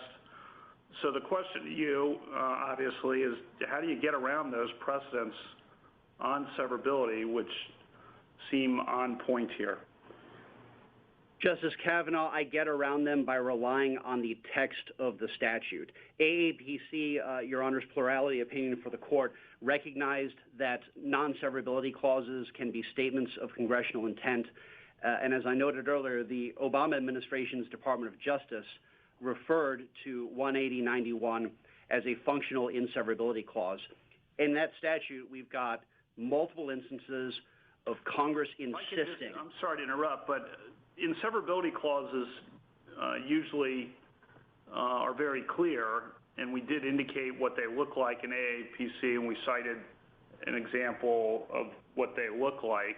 And, you know, Congress knows how to write an inseverability clause, and that is not the language that they chose here. So I agree with you about focusing on the text, very much agree with that, but I just having trouble seeing that as the equivalent of a inseverability clause. Justice Kavanaugh, we would respectfully submit that that would elevate form over substance. In subpart H, we see the mandate as essential to the larger regulation of economic activity. In subsection I, it's essential to creating effective health insurance markets. And the same thing again in subsection J. This is Congress saying over and over again that the mandate is essential to the operation of the law. And I don't believe there's any serious argument that Congress would have enacted the ACA in 2010 but for the individual mandate or without the individual mandate. Well, they did something to that effect in 2017, however. Well, in 2017, they gave the American people a tax cut, but they wanted, evidently, to continue ordering people to acquire health insurance, and they left in place the finding saying that that requirement is essential. And it's worth... Don't you think in 2017, do you read Congress as having wanted to preserve protection for coverage for people with pre-existing conditions? Because it sure seems that way from the record and the text. Well, Your Honor, we would submit that the best approach is to just look at what's in the United States Code rather than get into the game of what different legislators might have been thinking and saying in speeches and all that. And indeed, Congress certainly could have excised these findings. We've seen Congress amend legislative findings before in cases like Lopez, where Congress amended its findings in response to this court's grant of certiorari. It's telling that Congress didn't do that here, and it's telling also... Thank you. Justice Barrett? Good morning, General Hawkins. I want to go back to Justice Gorsuch's questions about standing for the individual plaintiffs. So let's say that we agree with you that the mandate by making them feel legal compulsion to purchase insurance has caused them a pocketbook injury. Why is that traceable to the defendants that the individuals have actually sued here? I mean, I can see how it's caused by or traceable to the mandate itself, but how is it traceable, say, to the IRS or to HHS? Why is it their action that's actually inflicting the injury? Well, so Justice Barrett, we have sued 5 defendants, including the United States, and this court has applied a long-standing presumption that the federal government acts in good faith. And by suing the 5 defendants who we have sued here, I think that's the best way of ensuring that the individual plaintiff's injuries from the individual mandate and the other parts of the ACA that interact with the individual mandate will be fully remedied. But doesn't it really seem that Congress is the one who's injured the individual plaintiffs here, and you can't sue Congress and say, hey, you've put us under this mandate that's forcing us to buy insurance and that's harming us, right? Well, we've sued the United States. It is the United States' law that the individual plaintiffs have to acquire health insurance that the United States thinks is good for them. Let me switch gears a minute and talk about state standing. There's some confusion, or I mean, it's my confusion based on differing positions taken in the briefs about these 1095B and C statements. So the House, at page 31 of its brief, says that the states would have to issue them regardless whether the mandate is intact in the statute or not. But the states point to the cost of producing these, these forms and mailing them out as part of what's created their pocketbook injury. Who's right? So they are correct, Justice Barrett, that 6055 and 6056 are independently on the books. But if this court were to apply the longstanding presumption that the federal government will operate in good faith and respect this court's judgments, then it is reasonably likely that a declaration from this court that the mandate is unlawful would prompt the federal government to in any way reduce the administrative burden that paperwork causes, including going through and saying who had what kind of coverage during which month. So I think that's enough to satisfy traceability and redressability, as the Fifth Circuit correctly concluded. Okay, thank you, counsel. General Hawkins, you can take a couple of minutes to wrap up. Thank you, Mr. Chief Justice. Just a couple of points. On standing, the regulatory burden that is imposed today by the IRS forms is the most straightforward way to conclude that the states have suffered a pocketbook injury. And in any event, Department of Commerce versus New York confirms that the states suffer another pocketbook injury as a predictable consequence of ordering people to sign up for insurance. Second, on severability, we submit that even if this court is disinclined to invalidate every provision of the ACA, it should at a minimum agree with the Obama administration that under the text of the law, the mandate is inseverable from the three-legged stool. Third, on practical effects, I want to emphasize that we recognize the reliance interests at stake in this regulatory regime. The district court has stayed its partial final judgment. If this court were to agree with us that the ACA is invalid, that stay could be extended for an appropriate time to allow the states and political branches of the federal government an opportunity to accommodate those reliance interests, as we saw this court do in cases like Northern Pipeline versus Marathon Oil. Thank you. Thank you, counsel. General Wall. Mr. Chief Justice, and may it please the Court, this case pushes at the line between faithfully following what Congress actually does rather than what it may have intended to do. When Congress eliminated the shared responsibility payment, it left standing what is now a naked command to obtain insurance, and it left standing the finding that that mandate is essential to the operation of other parts of the Act. Those choices have legal consequences, whether or not the members of Congress who voted for the TCJA foresaw them. That's how this Court normally approaches interpreting statutes, and it's how this Court should approach the ACA here. I welcome the Court's questions. General, your theory of standing is that a person who's not actually injured by part of the law can challenge that part of the law and through that try to strike down other parts of the law that do challenge him or that do injure him. I think that really expands standing dramatically. I mean, just in this act alone, you're talking about almost 1,000 pages, and you're letting somebody not injured by the provision that he's challenging sort of roam around through those 1,000 pages and pick out whichever ones he wants to attack. I think the reason there isn't a floodgates problem or a sort of massive loophole, Mr. Chief Justice, and the reason we haven't seen claims like Alaska Airlines is because on the merits, it's just very rare that you're going to have the sort of textual evidence that overcomes the presumption of inseparability. And so these claims go out on a motion to dismiss if they're ever brought at all. But the theory, and Justice Alito was pressing this with Mr. Verrilli, I think, is, you know, if you imagine a statute that had a clearly racially discriminatory provision and an express inseparability clause, I think the theory of the other side is that plaintiffs regulated by that statute couldn't challenge it. And that doesn't seem right to us. The plaintiffs here have an Article III injury. They want certain kinds of insurance plans. No, but it's a common feature. It's a common feature of standing that the result is people can't challenge provisions. I mean, it's an important doctrine. It is the only reason we have the authority to interpret the Constitution is because we have the responsibility of deciding actual cases, and that's what standing filters out. I agree with all of that, Mr. Chief Justice. The plaintiffs here, and this is in the amended complaint at paragraph 46, and then in their declarations that appear at pages 71 to 78 of the JA, they say that they're injured because they want plans that they had before the ACA and that they cannot obtain now, but for the ACA's insurance reform provisions. That's a straightforward Article III injury under this court. Thank you, counsel. Justice Thomas? Yes, thank you, Mr. Chief Justice. General Wall, I'd like you to discuss at what stage we should confront the inseparability issue.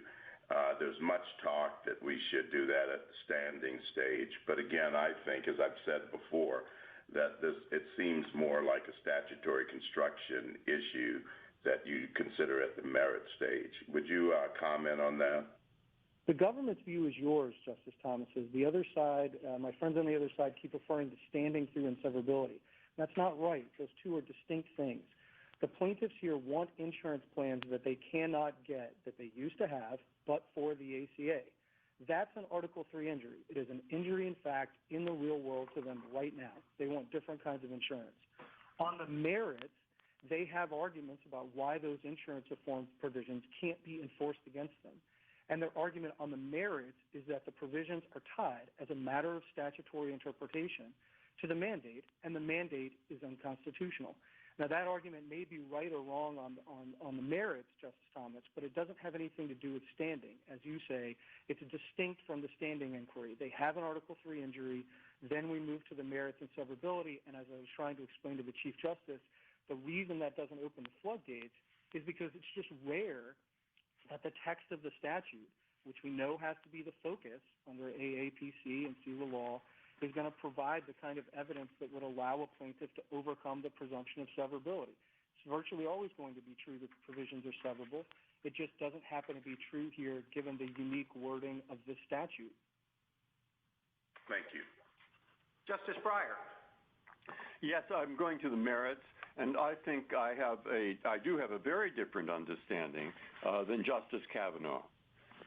What I thought I heard said was that someone in the Solicitor General's office read through the entire United States Code, which must be quite a job, and discovered that there's no precatory language in the code. There is nothing in the code that says something like buy war bonds or something like plant a tree or something like clean your yard. Is that right? Just there's plenty of precatory language in the code. If you say there is precatory language, precatory means in the dictionary pertaining to entreaty or supplication. Now, how is it that you know that this mandate, just by itself, without any penalty, is something more than a supplication or an entreaty? A couple of reasons, Justice Breyer. The first is that it says shall. You shall maintain minimum coverage, not that you're encouraged to do so. And the second is that when the majority in NFIB, in Part 3C, turned to the statute, it looked at not just subsections A and B, as my friends on the other side say, but also C. This is at page 562. So when it's looking at the statute and adopting the saving construction, it's looking at all three provisions and saying it has this essential feature of raising revenue. That's what allows us to take something that's more naturally construed as a command and read it as a tax. All right, so you had someone read through the entire United States Code, and you discovered that there is no precatory language in that code that uses the word shall. Is that right? Just for, I'm not aware of any, and in all the briefs... I didn't say you weren't aware of any. I might be have a misplaced idea, but I remember when I used to work there, we passed lots of things like National Port Week and all kinds of stuff that was precatory, or said let's have a celebration, or the nation shall, but plant a tree, etc. But you have read through the U.S. Code, or someone in your office, and has learned that there is no word shall in a precatory phrase? Justice Breyer, I cannot vouch that I have read the entire United States Code. I haven't either. I tell you, I haven't either. But we have looked at this question, and all of the precatory provisions to which anyone has pointed or of which we are aware say things like should, not you shall do these things. So I'm not aware of statutes that say you shall buy. Between shall and should. Okay. Thank you. I think that's one key distinction, Justice Breyer. I would also point to not just the passage in NFIB, but the exemptions. There are exemptions from the mandate for people with religious exemptions and prisoners and illegal aliens. And if it really is just a choice-conferring provision, as the other side says, a choice you would have anyway, just by virtue of existing, it's hard then to explain what the exemptions to that mandate do. Well, as you say that, it reminds me in English, have I ever said, or have you ever said to someone in your family, you shall do it, but that is an entreaty or a supplication, rather than threatening a punishment. Have you ever heard that word used, shall, in respect to a supplication or an entreaty? No, Justice Breyer. In my family, when I tell my kids that they shall do things, that's a command backed by a penalty. Well, that's a much more organized family than mine. Justice Alito? Perhaps there's a difference between a supplication and a tax. Are you aware of any provisions in the code in which Congress has purported to use its taxing power to say, you must do this, we're going to tax it, and we're going to set the tax at zero? No, Justice Alito.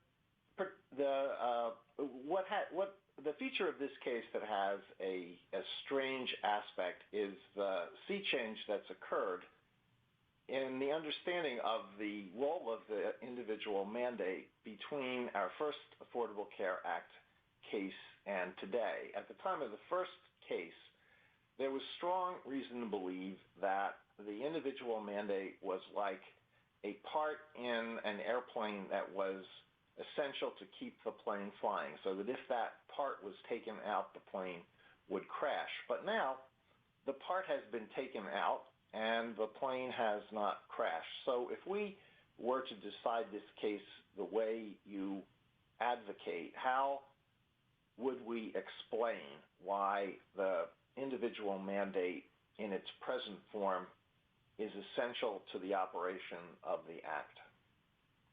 So I think a couple of things, Justice Alito. Yes, our basic position is that the finding and the findings are the functional equivalent of a targeted inseparability clause. The government said that back in an FIB. If the court, the joint dissenters agreed with that, I think, and if the court had invalidated the mandate, I think there's good reason to believe that the court would have and should have also invalidated with it guaranteed issue and community rating, because that was the most natural way to read the finding. And if that was the most natural way to read that finding, its text before 2017, it's still the most natural reading. Nothing about the text of 2017 changed. Congress did a very targeted thing in 2017. It said we don't want people to have to make this payment anymore if they don't want to get insurance. And yes, that was less coercive in a sense, as Justice Kagan pointed out, but more coercive in another, which is now it's just a naked command, and they didn't disturb the finding. And I take the point on the other side that if you look at all these things from CBO reports to statement of legislators, that you can divine in the collective consciousness of Congress a judgment that the finding was no longer correct, but they didn't amend or alter the text of the Act. Thank you, General. Justice Sotomayor? Counsel, do you concede that Congress has the authority to enact taxes with delayed start dates? Yes, Justice Sotomayor. Okay. Can the Congress also enact taxes that phase out some years in the future, 10% this year, 8% next year, going down by 2 until 5 years from now? Can Congress do that? Absolutely. And, okay, so that you agree that if in 2020 Congress had enacted the share responsibility payment, the tax, to phase in 2014 and phase out in 2009, that would have been permissible, correct? Yes, I think it would. Let me finish, counsel. If Congress had, in the TCJA, provided that the shared responsibility payment would be 0 in 2019 and 2020 and 2021, but would phase back in as of 2022, would that be constitutional? I want to say one thing, Justice Sotomayor, which is I believe it would, but I think all of that would have been evidence before the court in NFIB why you wouldn't read it as a tax, because if you were sort of phasing it out, it would look more like a penalty that you were graduating down.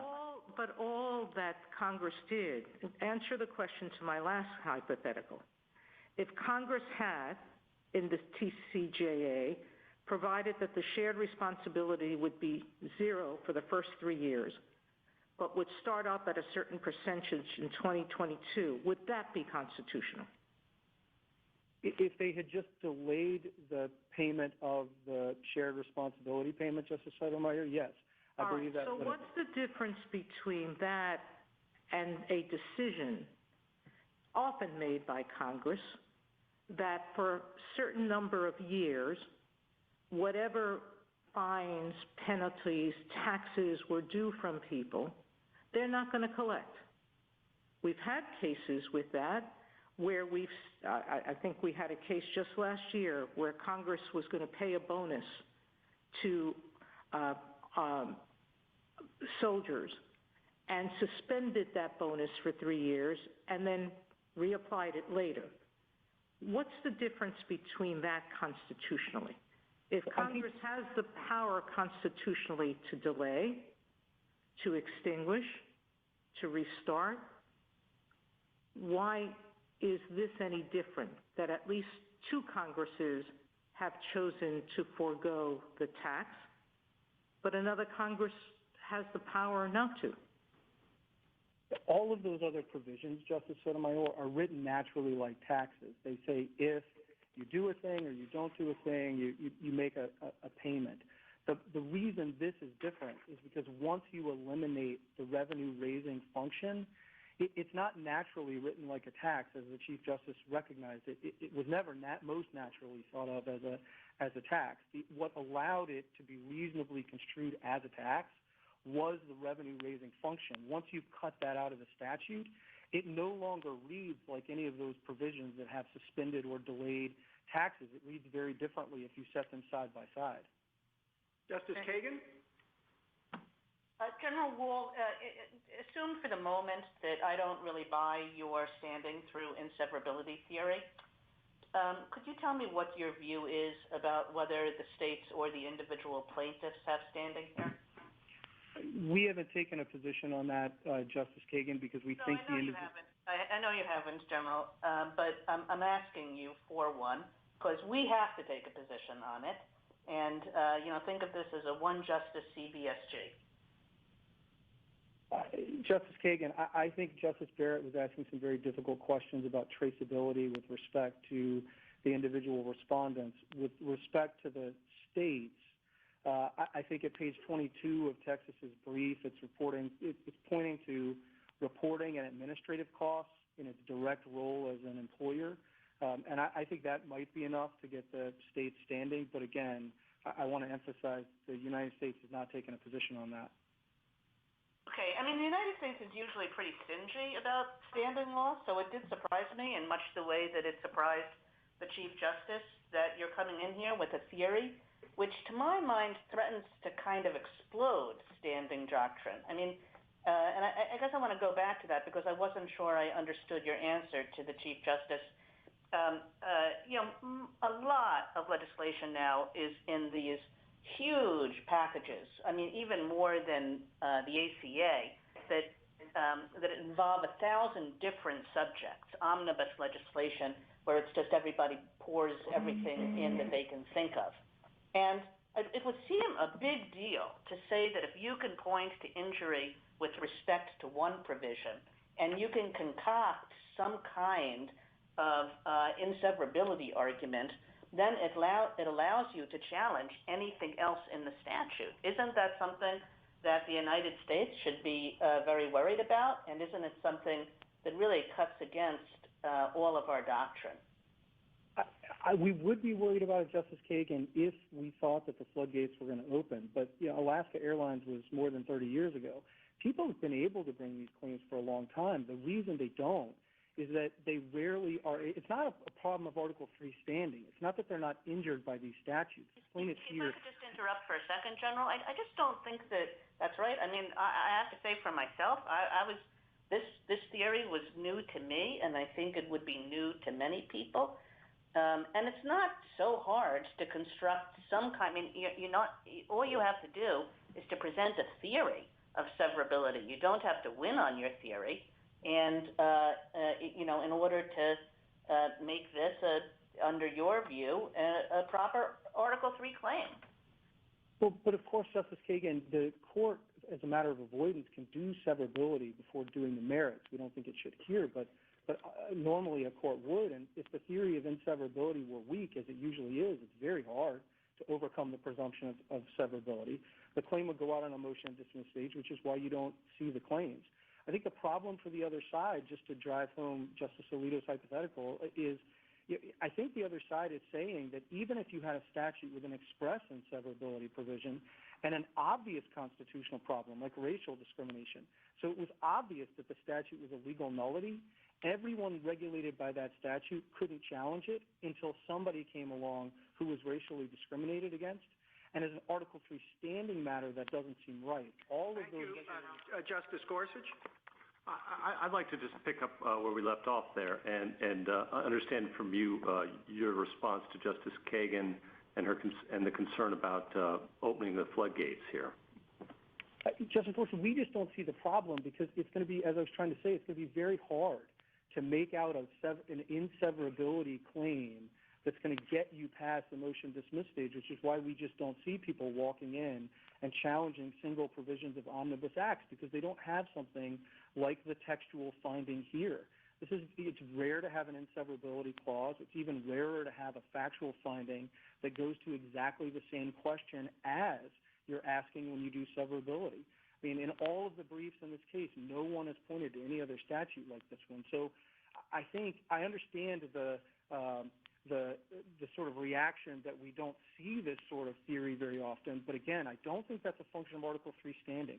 The plaintiffs here are injured. They want plans that they can't get. It's a function of the fact that their argument on the merits is not the type of argument that most plaintiffs, or hardly any plaintiffs, frankly, are going to be able to make plausibly. Thank you. Justice Kavanaugh? Good morning, General Wall. Justice Breyer rightly points out that the U.S. Code has a lot of precatory language in it. My understanding matches his on that point. And to the extent the mandatory language here might be different and unusual, which was my question earlier, I think his question suggests, well, why not just construe this language as being similar to those precatory provisions that are strewn about the U.S. Code, which probably is both a standing and merits question, as I understood him to be asking. Can you respond to that? Sure. A few brief things, Justice Kavanaugh. The first is, of course, the court in NFIB said that the essential feature that allowed for the saving construction was that it raised revenue.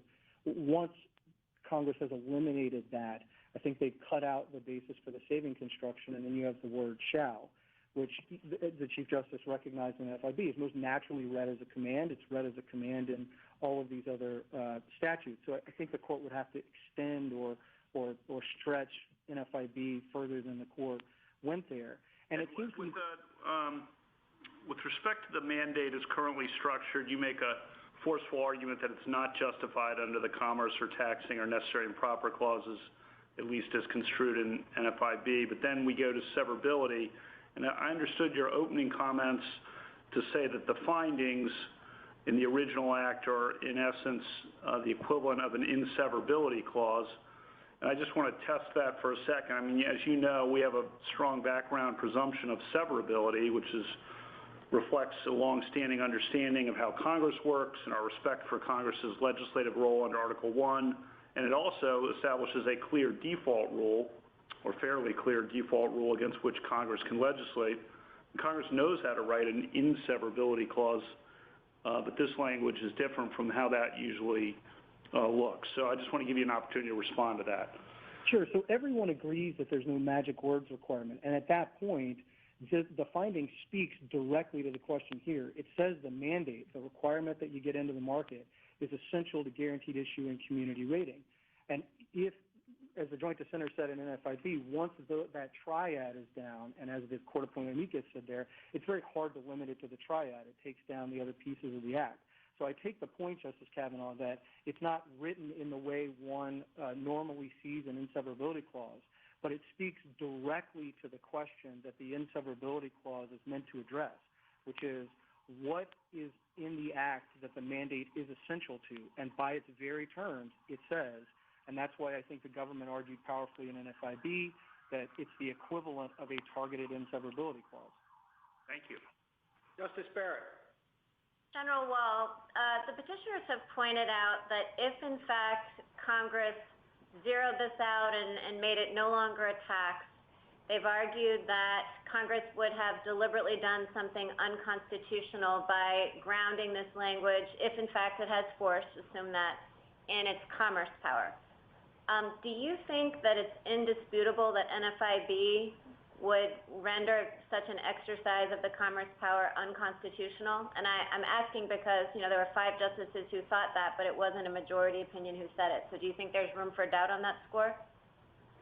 So I do think there is a passage in Part 3C, which was joined by 5 members of the court, that does say it can't be upheld under the Commerce Clause, Justice Barrett. But even if it weren't, yes, I think it is clear from NFIB that if it is read as a command, that is not permissible under the Commerce Clause. And I don't even take any of the parties, I don't take the House or California to be disagreeing with that. They're just disagreeing on the statutory question of how best to read it. And one quick point on that to finish my answer to Justice Kavanaugh, it says shall, but I think at that point it's very difficult to make shall do the work of should. That's just more work than avoidance can do. That move would be open to the court in every case, like Lopez or Morrison. You could say, well, it just says that you shouldn't bring guns into school zones, or you shouldn't commit domestic abuse. But the court took those commands as what they were. commands that people shall do or not do something. And well, let's assume that I agree with you and that I think shall is shall and not should, and so it's a command. But don't you think then the petitioners have a point that if, as you say, NFIB squarely would say that the mandate would be unconstitutional as an exercise of the commerce power as opposed to the taxing power, that it would be odd for us to construe the statute as Congress saying, well, we're going to change the statute in a way that's going to render it constitutional, or this provision in a way that will render it unconstitutional? I think they have a fair point that if you were trying to define the collective consciousness of Congress, it may be that many or most of its members didn't understand the legal consequences of what it was doing because all they were doing was something more targeted, and they weren't thinking about the broader provisions or the findings or any of the rest. So I think it's fair to say that they didn't focus on this, but I don't think it's fair, Justice Barrett, to say that the court shouldn't apply the act by its terms just because that would create a constitutional problem. That's exactly what NFIB said would be the case, and that's what Congress did, whatever it may have been thinking or whatever it might have intended to do. Thank you. A minute to wrap up, General. Thank you, Mr. Chief Justice. As you wrote in NFIB, quoting Chief Justice Marshall, the peculiar circumstances of the moment may render a measure more or less wise, but cannot render it more or less constitutional. As it now stands, subsection A requires every law-abiding American to obtain health insurance unless they fall within one of three exemptions. That broad mandate, whatever its wisdom or practical import, exceeds Congress's enumerated powers, and the court should so hold. As for what that defect means for the ACA, Congress left standing the answer it gave in enacting the ACA. And whatever one's view of the wisdom of that answer in retrospect, the court should respect Congress's answer, adhere to the text of the ACA, stay its mandate, and allow the political branches to decide how to proceed given the peculiar circumstances of this moment. Thank you. Thank you, General. General Mongan, you have 3 minutes for rebuttal. Thank you, Mr. Chief Justice. I have 3 points. First, if you read the text respondent's way, you have to attribute to the 2017 Congress an intent to impose the very command this court said would be unconstitutional. The court should avoid that result if there's any other possible way to read the text. And here there's an obvious alternative. If you adhere to the choice construction the court gave to 5000A and NFIB, that just makes the statute inoperative, a choice between buying insurance or doing nothing. Now, that's a somewhat unusual statute, but it aligns with this court's authoritative construction. It's exactly how Congress and the President understood the amendment and what they told their constituents they were doing. It allows Americans to freely choose whether to buy health insurance. And I think I heard at least one of my friends acknowledge that on that reading, it would be constitutional. Second, AAPC makes clear that there's a strong presumption in favor of severability that can only be overcome with some powerful objective basis. Respondents cannot identify one here. Now, this morning they pointed to the 2010 Commerce Clause findings, but those are not an inseverability clause, and they're not relevant to the severability question that's before the court today because they address the significance of a different version of 5000A backed by a multi-$100 tax consequence in the initial creation of healthcare markets. Congress zeroed out that tax long after the markets were created and after CBO told it that they would remain stable even if 5000A were repealed or made unenforceable. The text and structure that Congress created when it enacted that amendment confirmed the presumption of severability because Congress made 5000A unenforceable and chose to leave every other provision in place. And the remaining provisions aren't just capable of functioning independently, they have been functioning perfectly well ever since. Finally, whatever your approach to severability, it's common ground that any remedy should respect the separation of powers and should not invalidate any more of Congress's work than is absolutely necessary. Now, what's before the court today is an enormously consequential statute. It provides health insurance and other life-saving benefits and protections to hundreds of millions of Americans. Now, there's no doubt that it's been controversial. And in 2017, Congress debated whether to keep it. But Congress ultimately chose to preserve every provision while zeroing out the tax in 5000A.